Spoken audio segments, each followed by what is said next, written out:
Modern sports cars come in a variety of shapes and sizes, and in most cases they're stripped down, driver-focused alternatives to mainstream models. There's a lot more to making a proper sports car than just dropping in a powerful engine. Take this car, for example, that we're in today, the Alpine A110 GT, a two-seater sports coupe with a 1.8 litre engine, pumping out just shy of 300 brake horsepower in a package that weighs just over 1,100 kilograms. 0 to 60 takes 4.2 seconds.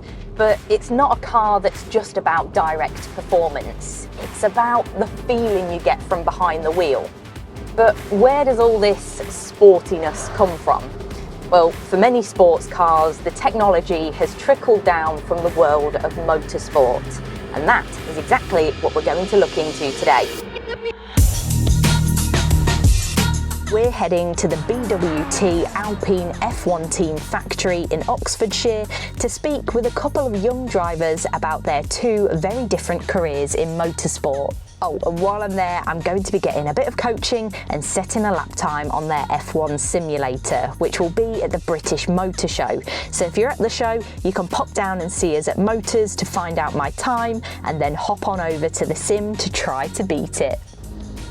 Abbi, it's lovely to meet you. Nice to meet you too. Thank you for showing me around today. It's such an impressive facility. So what's it like being a part of the Alpine motorsport family? It's incredible, obviously, being on the Alpine Academy. It's very close-knit with the BWT Alpine F1 team. We get to kind of better ourselves physically, mentally, technically, working with some of the engineers in the ops room and trackside. There's 1,000 people here in each different department working on them two cars and getting them built and on track and ready to go racing. It's quite a big operation. So tell us a bit about your story in racing then. For me, I started racing when I was 8 years old. My dad raced on motorbikes and I was always at a racetrack. And I just grew a love for it there. When I was 8, I got my own go-kart, I started going. It was all for fun and it just progressed. Got into cars when I was 16, 17. Here we are today in F1 Academy. So what's your role and involvement in Alpine's Race Her programme then? So the Race Her programme is a really great initiative. I always say, I wish I was 8 years old again because there's so many opportunities, but it's not just based on racing drivers, it's actually towards STEM and getting women into different aspects of motorsport. There's being an engineer, marketing, or being a mechanic. There's a lot of different opportunities there, so I think it's a really nice programme that they've started and provides great opportunities to get a glimpse into the world of motorsport. So as a driver, what training do you have to do to prepare for a race? So just before a race, you wean off of it a little bit. You kind of lower your load to make sure you're as ready as possible when you get in the car. But this year I'm going to Singapore, which is very hot and humid. So for that, I'll be doing some altitude and heat chamber kind of work and cardio based, but as a racing driver it's a lot on your neck and your arms and your core, so a lot of training for that. It's a different kind of conditioning. And do you use a simulator to train for your races as well? Yes, I use a simulator. I go to Road in Motorsport Run My Car, so I'll be going back to base there before every event, doing a couple of days to make sure I'm all brushed up on my references. Yeah, and is that something that you can do here as well at the F1 facility? We actually have some of Alpine Sim Racing Team's rigs set up, if you want to come and have a go. Yes, I'd love to. Of course.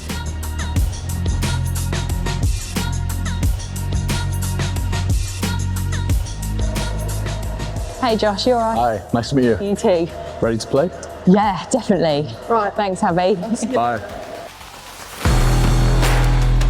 So this is a very similar rig, Josh, to what you would use. What's a sim racing championship all about? A sim racing championship is basically just a championship where 30 of the best drivers in the world will compete and race against each other on the F1 games. Where we just compete again to be the best and to compete for prize money. What inspired you to pursue a career in esports?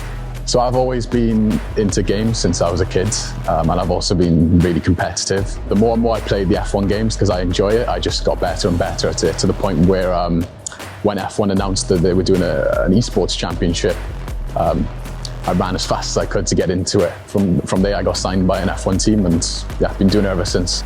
So how similar is this rig to an actual F1 car? Yeah, it's quite similar. It's really customizable in the sense that you can change the seat around into different positions. If you want more of a upright GT style position, you can, but then you can put it back down into an F1 style position. And then on the actual base itself, you can change the settings of the force feedback, which basically affects the feeling that you get, the feedback that you get from the car. Change different settings and make it as close as you can to a real F1 car. Yeah. Can we take a bit of a closer look? Yeah, of course. So this is the seat. This seat is inspired by the Alpine A110 seat that's in there. And if you want to jump in, I'll show you around the rest of the rig. Right, okay. The steering wheel looks really complex, Josh. What do some of these buttons do? Yeah, so you can actually assign any of these buttons to do anything you want, just like in real F1. So if you wanted to activate the DRS, you could put it on, for example, whichever button you wanted. Same for if you wanted to maybe deploy the battery to go for an overtake on another car, you can set it to whatever button you want. Okay, we're about to drive Silverstone then. Yeah. Have you got any tips for a fast lap? I would say just take it easy to begin with. There's plenty of high-speed corners, a few slow-speed corners, and a chicane right at the end of the lap, which I think is very tricky. So yeah, just take it easy to begin with. Right, okay, I'll give it a go.